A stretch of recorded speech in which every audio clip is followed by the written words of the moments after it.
여러분 안녕하십니까? 3,300원인 대전 택시 기본 요금이 다음 달부터 4,000원대로 인상됩니다. 인건비는 물론 유류비, 보험비까지 줄줄이 오르는 상황에서 더 이상 버티기 힘들다는 택시업계 요구가 받아들여진 건데요. 줄줄이 오른 공공요금에 택시비 인상까지 시민들 한숨이 깊어지고 있습니다. 박선진 기자입니다. 현재 3,300원인 택시 기본 요금이 다음 달부터 4,000원대로 오를 전망입니다. 인건비와 유류비, 차량 가격의 보험료까지 오르는 상황에서 요금 인상 없이는 더 이상 버틸 수 없다는 게 택시업계 주장입니다. 택시업계는 현재 2km에 3,300원인 기본 요금을 1.6km에 4,500원으로 올리고 0시에서 4시까지 적용되는 20% 할증 요금을 2시간 당겨 밤 10시부터 적용할 것을 요구하고 있습니다. 또 시민분들 부담 느끼실 거 저희들도 알고 있고요. 그런데 모든 물가가 다 올랐어요. 그러다 보니까 저희들도 올릴 수밖에 없죠. 또 2년마다 정기적인 택시 요금 조정이 필요하다는 의견도 덧붙였습니다. 대전시도 지난 2019년 기본 요금 500원 인상 이후 4년 넘게 요금이 그대로였던 만큼 이번 인상은 불가피하다는 입장입니다. 시민들의 입장, 또 택시업계의 입장을 고려를 해서 합리적인 수준으로 택시요금을 조정하는 것을 검토하고 있습니다. 다만 서민 부담을 감안해 기본 요금 2km에 4,300원, 할증 요금은 밤 11시부터 적용을 제시하고 있습니다. 가스와 전기요금 등 공공요금이 연달아 오른 데 이어 택시 요금마저 인상된다는 소식에 시민들은 부담감을 토로합니다. 저 한 달에 한 15만 원 정도 들어가더라고요, 택시비만. 택시비가 아무래도 1,000원 정도 인상되면은 그게 사실 한 달로 치면은 꽤 큰 금액이어가지고. 최종 택시 요금 인상안은 이달 안에 소비자단체 등으로 구성된 시소비자정책위원회에서 결정해 다음 달부터 적용됩니다. MBC 뉴스 박선진입니다. 대전시가 카이스트 등 대학들과 손잡고 미래 먹거리인 반도체 전문 인력을 본격적으로 키우기로 했습니다. 이들 전문 인력들이 일할 수 있는 관련 기업 유치에도 힘을 쏟고 있는데요. 다음 달 정부 발표 예정인 반도체 특화단지 지정에 청신호가 켜질지 주목됩니다. 김윤미 기자입니다. 최근 한국전자통신연구원에 문을 연 반도체 설계 검증센터. 대학생들이 설계한 반도체를 신청만 하면 칩 형태로 만들어주는 공간으로 성능을 직접 확인하고 검증할 수 있습니다. 우리나라뿐 아니라 미국과 중국, 대만 등이 뛰어든 치열한 반도체 기술 패권 경쟁 속에 시스템 반도체, 반도체 설계 시장의 중요성이 커졌기 때문에 생겨난 변화입니다. 대전시가 대학과 손잡고 차세대 반도체 시장을 이끌 전문 인력 양성에 속도를 내기로 했습니다. 카이스트에는 생산에 특화된 반도체 공학대학원과 인공지능 반도체, 양자 분야 대학원이 잇따라 정부 공모에 선정돼 설립됩니다. 미래의 반도체는 기억하는 반도체, 계산하는 반도체를 넘어가지고 이제 인공지능 스스로 판단하는 반도체로 넘어갑니다. 그거를 미리 준비하는 인력을 양성하는 것입니다. 충북대와 함께 반도체 특성화대학의 이름을 올린 충남대에는 인력 양성은 물론 반도체 기술의 실습과 실증까지 가능한 반도체 공동연구소가 들어섭니다. 스타트업과 그 외에 관련 기업들에 대해서 테스트베드를 지원하게 되고요. 또 산학연, 반도체 산학연 공동연구의 허브로서의 기능을 가지고 역할을 하게 됩니다. 대덕특구의 반도체 관련 기술에 더해 인재 확보에 공을 들이는 이유는 다음 달 발표될 반도체 특화단지 때문입니다.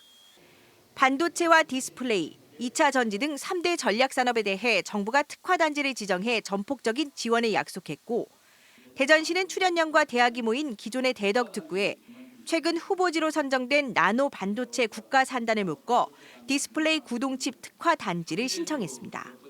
특화단지를 지정받게 되면 국가첨단전략사업특별법에 의해 예비 타당성 조사 면제 특례, 공장 용적률 1.4배 완화 등 다양한 정부 지원과 특별 혜택을 받게 됩니다.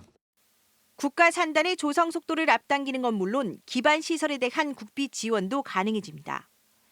하지만 유치전에 뛰어든 지자체만 전국 21곳, 특히 반도체 분야는 경기도에서만 용인 등 8곳을 비롯해 전국 15개 지자체가 노리고 있어 인재 확보라는 경쟁력을 더한 대전이 마지막에 웃을 수 있을지 주목됩니다. MBC 뉴스 김유미입니다.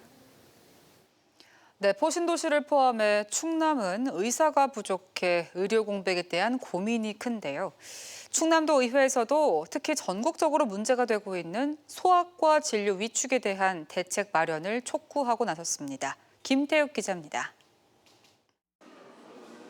충남의 소아청소년과 전문의는 186명으로 인구 6,000명당 1명꼴인 대전 세종과 비교해 절반밖에 되지 않습니다.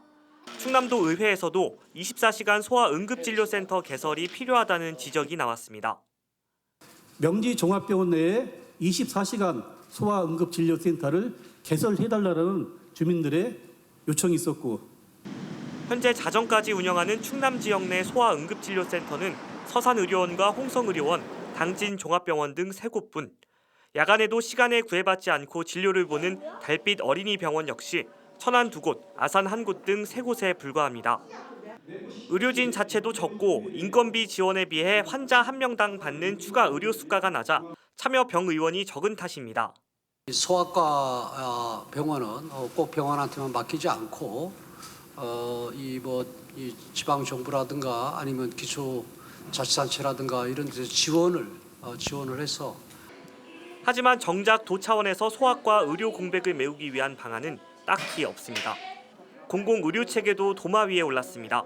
도내 150개 보건시소 가운데 16곳은 공중보건의사가 없어 순회 진료를 하고 있습니다. 순회 진료 등으로 인해 공보의 업무 강도가 점점 세지고 세진 업무 강도가 공보의 지원자를 더욱 감소시키는 악순환이 되풀이되고 있습니다. 김태흠 충남지사는 이에 대해선 보건복지부에 의대 정원 증원을 요청하고 공주대 의과대학 설치법을 만들어 공중보건의 부족 문제를 해결하겠다고 답했습니다. MBC 뉴스 김태욱입니다. 최민호 세종시장이 상시 개방한 금강 세종보의 수문을 필요에 따라 닫는 등 탄력적인 운영을 정부에 건의했습니다.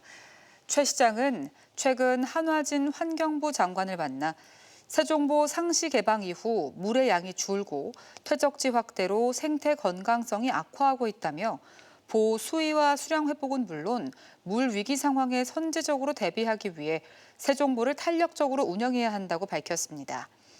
이에 대해 환경부는 장기간 미가동 상태인 세종보의 안전 점검이 우선이라고 판단해 오는 11월 정밀 점검을 거친 뒤 여부를 검토할 계획입니다. 세종시의 행정중심 복합도시 건설 과정을 담은 기록물을 유네스코 세계기록유산 아태지역 목록에 등재하는 방안이 추진됩니다. 행정중심 복합도시 건설청은 앞서 문화재청과의 협의를 통해 국제목록과 별도로 운영되는 아시아태평양위원회 목록 등재를 추진하기로 하고 이달부터 연구 용역에 들어갔으며 내년에 등재를 신청할 계획입니다. 우리나라 세계기록유산으로는 훈민정음과 조선왕조실록 등 18건이 등재됐고 아태지역 목록에는 태안 유류 피해 극복 기록물 등 6건이 이름을 올린 상태로 행복청은 세계기록유산으로 등재될 경우 도시건설의 경험과 우수한 기술 역량 등을 전 세계에 알릴 것으로 기대하고 있습니다. 더불어민주당 대전시당이 언론인 재직 시절 성추행 전력이 최근 보도된 이종국 대전시청자 미디어센터장 해임을 촉구했습니다. 민주당은 논평을 통해 지난 1일 임명된 대전 미디어센터장이 언론사 기자였던 지난 2015년 여성을 강제 추행하고 출동한 경찰로부터 테이저건을 만든 일이 확인됐고 실제 벌금형을 받았다며 부실한 검증에 대한 비판과 함께 즉각 해임을 촉구했습니다. 앞서 대전여성단체연합도 시청자들의 방송 참여와 권익 증진을 위한 시청자 미디어센터의 대표로 적절치 않다며 사퇴를 요구하는 성명을 냈습니다. 오늘 오전 8시 10분쯤 천안시 광덕명의 한 사거리에서 탱크로리가 신호대기 중이던 시내버스를 추돌했습니다. 이 사고로 버스에 타고 있던 60대 이모 씨가 골절상을 입는 등 승객 6명이 다쳐 병원으로 옮겨졌습니다. 경찰은 탱크로리 운전자가 정차 중이던 앞차와의 추돌을 피하려고 핸들을 꺾다가 오른편 도로에서 신호대기하던 버스를 들이받은 것으로 보고 정확한 사고 원인을 조사하고 있습니다. 어제 오후 8시 40분쯤 천안시 동남구 목천읍의 한 아파트 8층에서 가스 누출로 추정되는 폭발 사고가 발생했습니다. 이 사고로 집에 있던 20대 남성이 전신에 1, 2도 화상을 입어 병원으로 옮겨졌고 집안 내부가 파손됐습니다.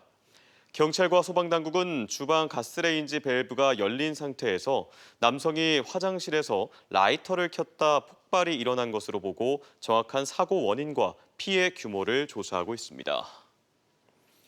오는 8월 대전에서 비수도권에서는 처음으로 리그 오브 레전드 챔피언스 코리아 결승전이 열립니다. 대전시와 리그 오브 레전드 챔피언스 코리아는 오늘 대전 도룡동 e스포츠 경기장에서 업무 협약을 맺고 오는 8월 19일부터 이틀간 대회 결승 진출전과 결승전을 컨벤션 센터에서 열기로 했습니다. 대전시는 의향서를 제출한 광주, 경주와 경쟁을 펼친 끝에 결승전 유치에 성공했다며 대회 기간 10,000명이 넘는 관람객이 찾을 것으로 기대했습니다. 저출산에 따른 입대 자원 감소 등으로 관심이 높아진 드론과 로봇 등 첨단 과학기술의 국방 분야 활용을 위한 대한민국 군수산업 발전대전이 오늘 개막해 사흘 동안 대전 컨벤션 센터에서 열립니다. 개막식에서 이장호 대전시장은 최근 동유럽을 중심으로 우리나라 방산 우수성이 입증돼 수출 성과가 크다며 방위사업청 대전 이전을 계기로 국방산업을 전략사업으로 키우겠다고 강조했습니다. 이번 행사에서는 군에서 활용 가능한 첨단 장비 등을 선보이는 산업 전시회와 함께 드론봇 등이 투입되는 유무인 복합 전투체계 발전 방안 등을 논의하는 자리도 마련됩니다. 대전 어린이 공공재활병원 시공업체와 하도급 업체 10여 곳이 병원 앞에서 기자회견을 열고 발주처인 충남대병원에 공사대금 지급을 촉구했습니다. 이들은 충남대병원 측이 건물 준공이 났는데도 공사대금 18억 원을 지급하지 않고 있다고 주장했습니다. 이에 대해 충남대병원과 책임감리사 측은 추가 공사에 대한 내용 확인과 결제 작업이 지체돼 빚어진 일이라며 정당한 공사 비용에 대한 정산은 빠짐없이 처리할 것이라고 해명했습니다.